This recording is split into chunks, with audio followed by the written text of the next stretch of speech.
বন্ধুরা, এই কাহিনীটিকে খুবই ধ্যান দিয়ে শুনবেন, কারণ এটা আপনার জীবন বদলে দেবে। এক নগরে এক বৃদ্ধ দম্পতি থাকত, যার কাছে সব কিছুই ছিল, অপার ধন সম্পদ ঐশ্বর্য সমস্ত কিছু, অর্থাৎ তাদের জীবনে কোনো জিনিসের অভাব ছিল না। আসলে ওই বৃদ্ধ ব্যক্তি আগে একজন ব্যবসায়ী ছিলেন।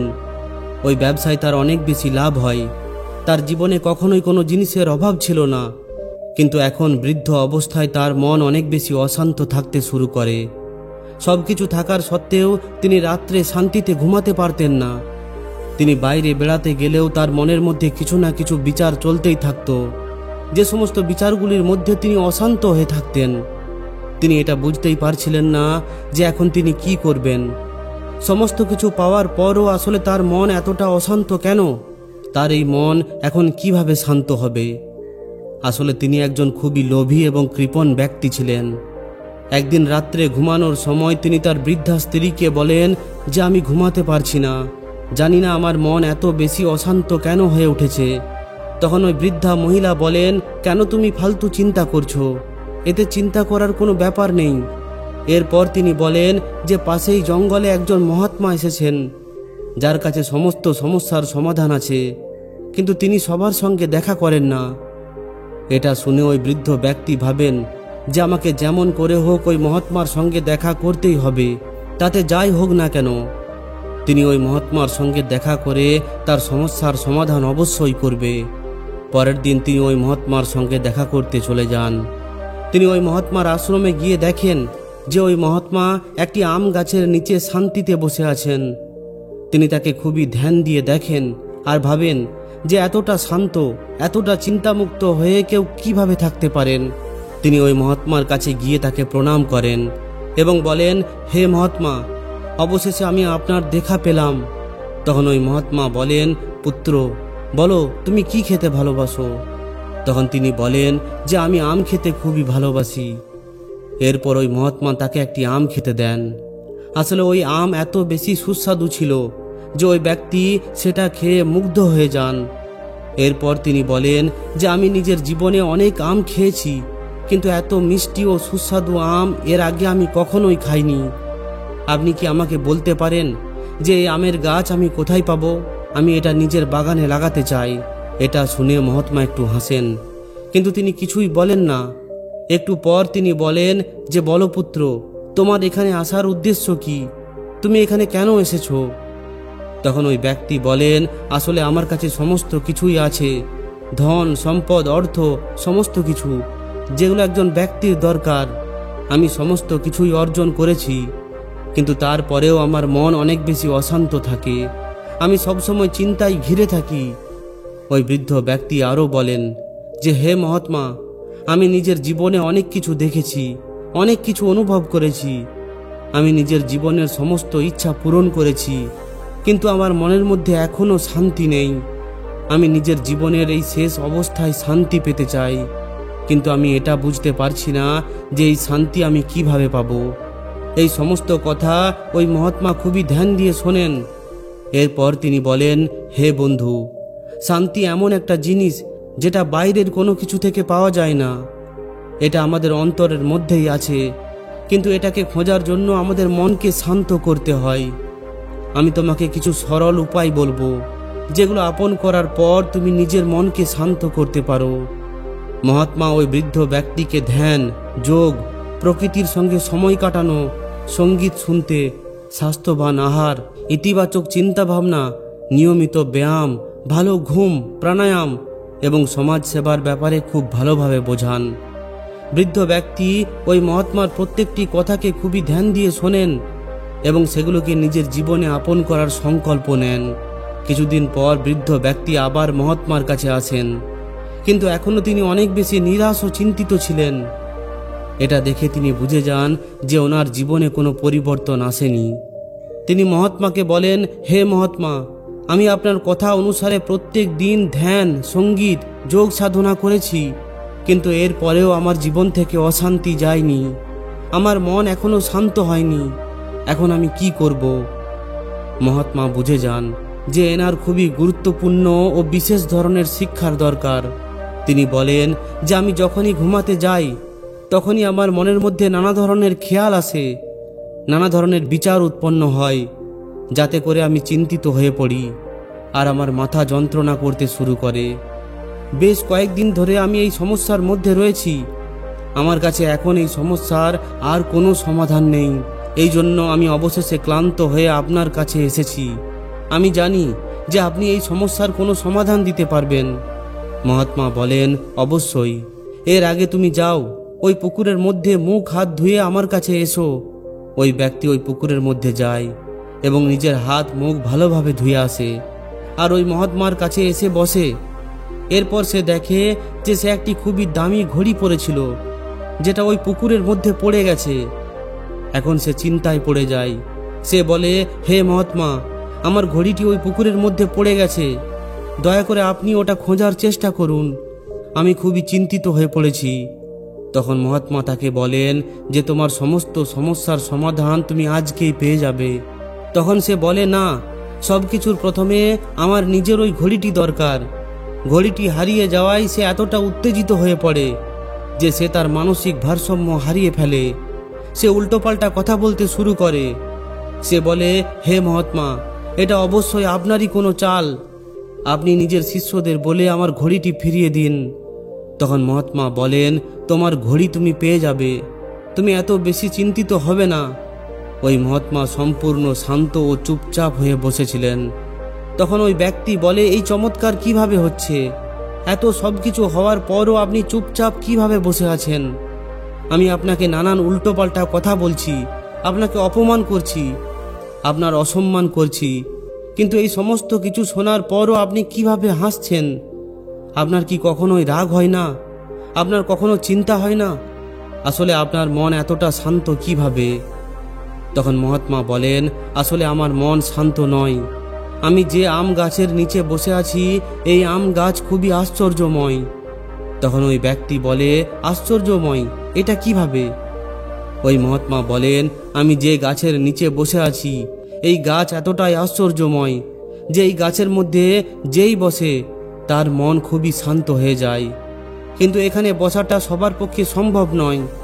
এখানে বসার জন্য অনেক ধ্যান, তপ ও সাধনা করতে হবে।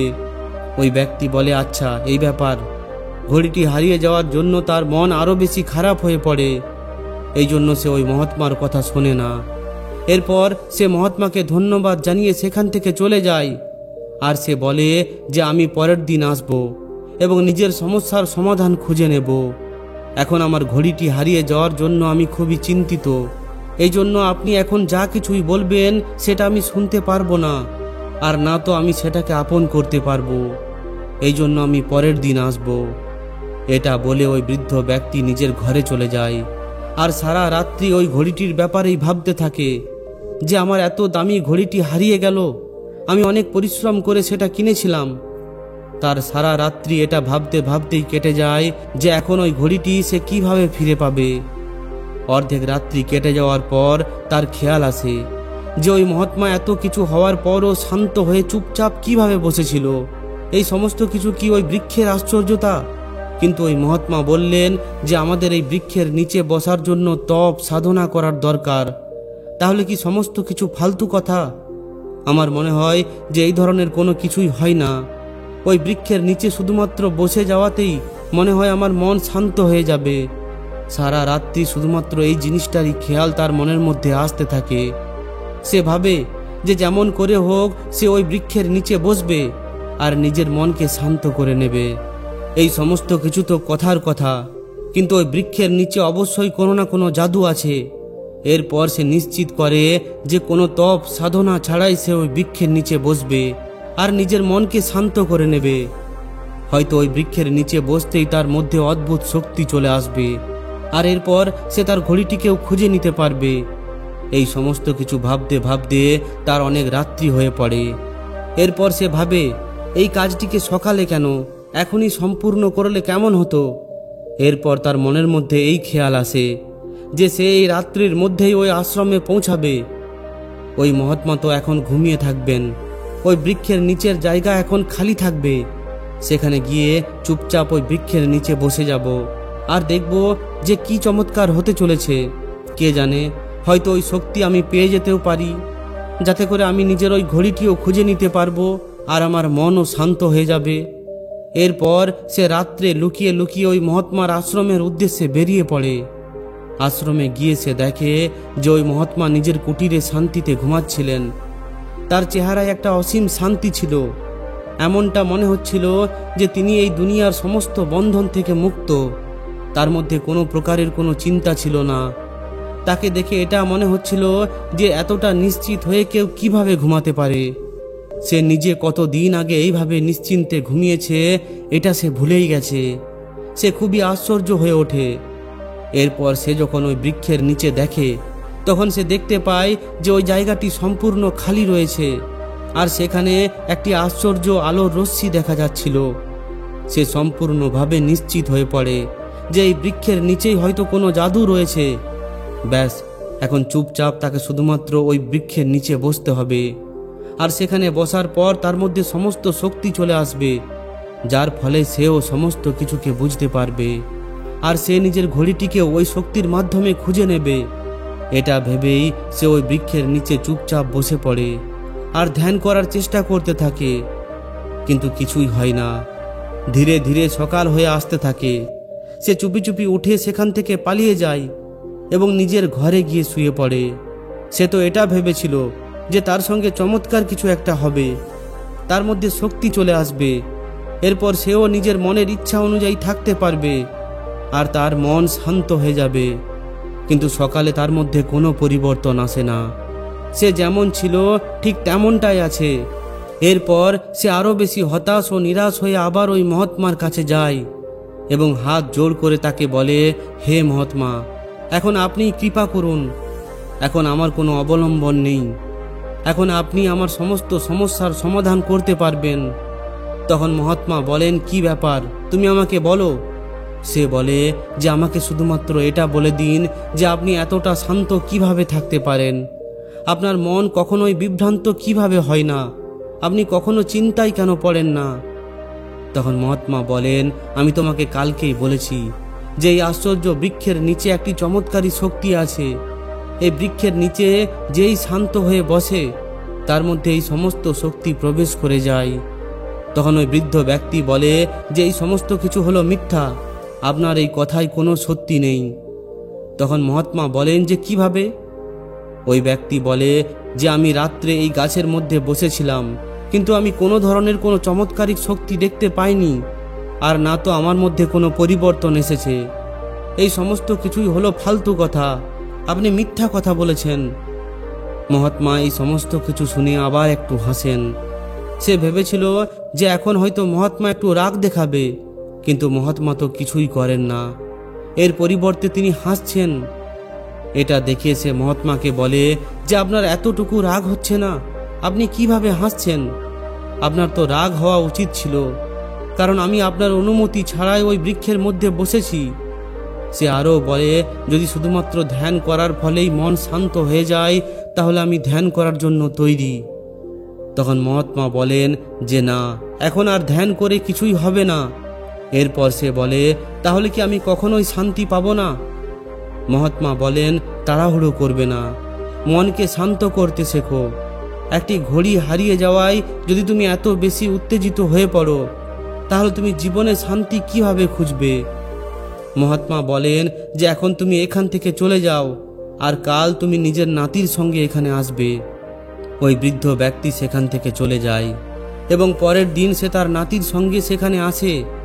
মহাত্মা বলেন, যাও, তুমিও পুকুরের মধ্যে যাও আর নিজের হাত মুখ ধুয়ে এখানে এসে বসো। তখন ওই ব্যক্তি নিজের নাতিকে বলে যে যাও, তুমি ওই পুকুরের মধ্যে হাত মুখ ধুয়ে এসো, কিন্তু নিজের হাতের ঘড়িটি এখানেই খুলে রেখে যাও। সে ঘড়িটি খুলে রেখে যায় এবং হাত মুখ ধুয়ে ফিরে আসে। এটা দেখে মহাত্মা আবার হাসেন। তখন ওই ব্যক্তি বলে, হে মহাত্মা, আপনি কেন হাসছেন? মহাত্মা বলেন, কিছু না, কিন্তু এবার সে দেখে যে তার নাতির গলার হারটি নেই। এটা দেখে সে আবার খুবই উত্তেজিত হয়ে পড়ে। সে খুবই রেগে গিয়ে বলে, হে মহাত্মা, আমার নাতির গলার হারটি কোথায় গেল? ওই জলের মধ্যে তার গলার হারটি কিভাবে পড়ে গেল? এই সমস্ত কিছু অবশ্যই আপনারই কোনো না কোনো চাল। আপনি কি আমার ঘড়িটি এবং আমার নাতনির গলার হারটি চুরি করেছেন? না হলে এগুলো কিভাবে হারিয়ে যেতে পারে? এর মধ্যে অবশ্যই কোনো একটা রহস্য আছে। সে মহাত্মাকে আবার একবার নিজের রাগ দেখায়, কারণ তার হাতের ঘড়ি এবং তার নাতির গলার হার ওই পুকুরের মধ্যে হারিয়ে গিয়েছিল। এরপর যখন তার রাগ একটু শান্ত হয়, তখন ওই মহাত্মা তাকে দেখে আবার একবার হাসেন আর বলেন, এই নাও তোমার ঘড়ি, আর এই নাও তোমার গলার হার, আর এখান থেকে তুমি চলে যাও। এখানে তুমি আর কখনোই ফিরে আসবে না। এখন ওই ব্যক্তি একটু লজ্জিত হয়ে পড়ে। এরপর বলে, হে মহাত্মা, আমাকে ক্ষমা করে দিন। আমি একজন পাপী মানুষ। আমার চিন্তাভাবনা খুবই ছোট। আমি আপনার মতো জ্ঞানী নই, কিন্তু আমি যেমনই হই না কেন, আমি নিজেকে বদলাতে চাই আর নিজের মধ্যে শান্তি আনতে চাই। তখন মহাত্মা বলেন, তুমি শান্তি কোথাও পাবে না। ওই ব্যক্তি বলে, হে মহাত্মা, দয়া করে এমনটা বলবেন না। আমি শান্তি পাওয়ার জন্য সমস্ত কিছু করতে রাজি। মহাত্মা বলেন, যখন তুমি একটি ঘড়ির জন্য এত বেশি বিচলিত হতে পারো, তখন তুমি সারা জীবন যে সমস্ত কিছু অর্জন করেছো, সেগুলো তুমি কত কষ্ট করে পেয়েছো। জীবনে একটা কথা সব সময় মনে রাখবে, অনেক বেশি জড়িয়ে যাওয়া, অনেক বেশি আকর্ষণ, মোহ যে মানুষের মধ্যে আছে, ওই মানুষ শান্তি কখনোই পেতে পারে না। তুমি কি হারিয়েছো এটার জন্য অনেক বেশি চিন্তিত, কিন্তু তুমি কি পেয়েছো এই ব্যাপারটিতে তুমি কখনোই খুশি হও না। তুমি এই কুটিরের মধ্যে এসে গেছো, এটা তোমার সৌভাগ্যের ব্যাপার, আর তোমার জীবন অবশ্যই বদলে যাবে। মহাত্মা আরও বলেন যে তুমি রাত্রে চুপি চুপি এখানে এসেছো আর এই বৃক্ষের নিচে বসেছো, কিন্তু এরপরেও তুমি নিজের মনের মধ্যে শান্তি অনুভব করতে পারোনি। ভেবেছো কেন? কারণ শান্তি কখনো কখনো কোনো জায়গা বা কোনো স্থানে পাওয়া যায় না। শান্তি পাওয়া যায় নিজের মধ্যে, নিজের আত্মসন্তুষ্টির মাধ্যমে, নানান জিনিসকে স্বীকার করার মাধ্যমে, আর সবথেকে বড় কথা হলো সত্যিকে জানার মাধ্যমে। কিন্তু যে সমস্ত মানুষ সত্যিকে জানতে চায় না, কোনো কথাকে বুঝতেই চায় না, তার জীবনে শান্তি কিভাবে আসবে? তখন ওই ব্যক্তি জিজ্ঞাসা করে, হে মহাত্মা, তাহলে আপনি বলুন যে আমি এখন কি করব? মহাত্মা বলেন, তুমি কি তোমার এই ঘড়িকে এবং এই গলার হারকে দূরে ওই জঙ্গলের মধ্যে ছুঁড়ে ফেলে দিতে পারবে, যেখান থেকে তুমি কখনোই এগুলোকে খুঁজতে পারবে না? এটা তার কাছে একটা খুবই কঠিন সিদ্ধান্ত ছিল। মহাত্মা বলেন, যদি তুমি এটা করতে পারো, তাহলে আমি তোমাকে বলবো যে মন কিভাবে শান্ত হয়। ওই ব্যক্তি ওই দুটি জিনিসকে নিয়ে অনেক সময় পর্যন্ত চিন্তা ভাবনা করে। এরপর সে সেগুলিকে দূরের একটি জঙ্গলে ছুঁড়ে ফেলে দেয় এবং সেগুলি একটি ঘন জঙ্গলের মধ্যে হারিয়ে যায়। সেগুলি হারিয়ে যাওয়ার পর 1 মিনিটের জন্য তার খুবই দুঃখ হয়। তখনই মহাত্মা বলেন, এখন তুমি এটা স্বীকার করো যে সেগুলি এখন তোমার আর নেই। তুমি সেগুলিকে হারিয়ে ফেলেছ, আর দ্বিতীয়বার তুমি সেগুলিকে জীবনে কখনোই পাবে না। তুমি এই কথাটি স্বীকার করো, নিজেকে বোঝাও যে যেটা তোমার নয় তার প্রতি দুঃখ করে কি লাভ। তার ব্যাপারে চিন্তা করে তুমি কোনো কিছুই পাবে না। চিন্তা ভাবনা করা বন্ধ করো এবং নিজেকে এটা বোঝাও। এরপর ওই ব্যক্তি 2 মিনিটের জন্য ধ্যান করতে শুরু করে আর এই কথাগুলিকে ভাবে। এরপর যখনই তার চোখ খোলে, তখনই সেই ব্যাপারটি বুঝে যায় যে যেটা আমার হাতেই নেই, যেটা আমার নয়, তার ব্যাপারে চিন্তা ভাবনা করে কোনো সমাধান হবে না। আসলে জীবনে যদি শান্তি পেতে হয়, তাহলে নিজেকে সন্তুষ্ট করতে শিখতে হবে, প্রকৃতিকে স্বীকার করতে শিখতে হবে। মহাত্মা বলেন, হে বন্ধু, তোমাকে কখনোই কোনো বাইরের বস্তু তোমার অন্তরের শান্তি এনে দিতে পারবে না। যদি তুমি শান্তি পেতে চাও, তাহলে তোমাকে সন্তুষ্ট হতেই হবে। যতক্ষণ না তোমার বিশ্বাস হবে, যতক্ষণ না তুমি নিজেকে বুঝবে, ততক্ষণ তুমি শান্তি কোথাও পাবে না। আমাদের এই জীবনে কেউ সঙ্গ দেয় না, এখানে কেউ আমাদের আপন নয়। সমস্ত কিছু হলো লোক দেখানো এবং মোহ মায়া। আমি এই জন্য শান্ত, কারণ আমি কোনো জিনিসের সঙ্গে নিজেকে জড়িয়ে ফেলি না। আমার কোনো জিনিসের প্রতি কোনো আসক্তি নেই, কোনো কিছুর জন্য আমার মধ্যে কোনো মোহ নেই। আমি নিজের জীবনকে নিজের মতো করে কাটাই, আমার মধ্যে কারোর প্রতি আকর্ষণ নেই। তখন সে বলে, এটা সঠিক কথা। আমি বেশিরভাগ চিন্তা নিজের বাচ্চাদের ব্যাপারে করি, যে আমার পর আমার বাচ্চাদের কি হবে, তারা আমার ব্যবসাকে সামলাতে পারবে কি না, আমি যদি মারা যাই তাহলে তারা কি করবে। ওই বাচ্চারা আমার সঙ্গে কি ধরনের ব্যবহার করবে, সে আমার সঙ্গ দেবে কি না, সম্পর্কের এই সমস্ত চিন্তা আমাকে প্রতিদিন ভেতর থেকে খেয়ে চলেছে। আর আমি আজকের এই দিনটিতে বাঁচতে পারছি না। এরপর ওই বৃদ্ধ ব্যক্তি বলে যে তাহলে কি আমার মনকে শান্ত করার জন্য আমাকে সন্ন্যাস নিতে হবে? মহাত্মা বলেন, না, সন্ন্যাস নেওয়ার কোনো দরকার নেই।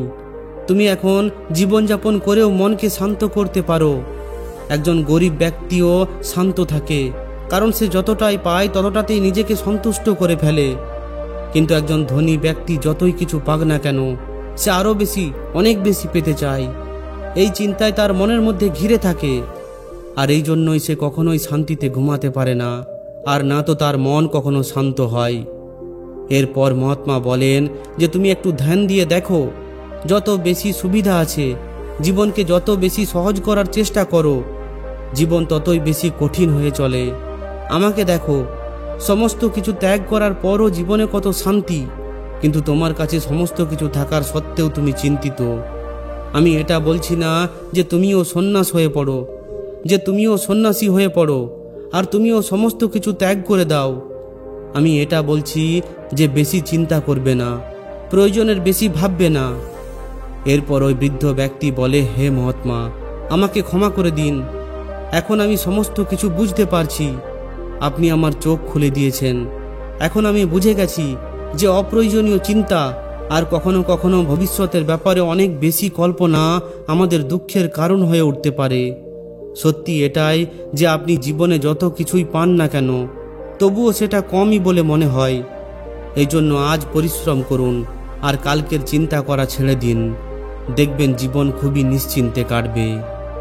তো বন্ধুরা, আশা করছি এই ভিডিওটি থেকে আপনি অনেক কিছু শিখতে পেরেছেন।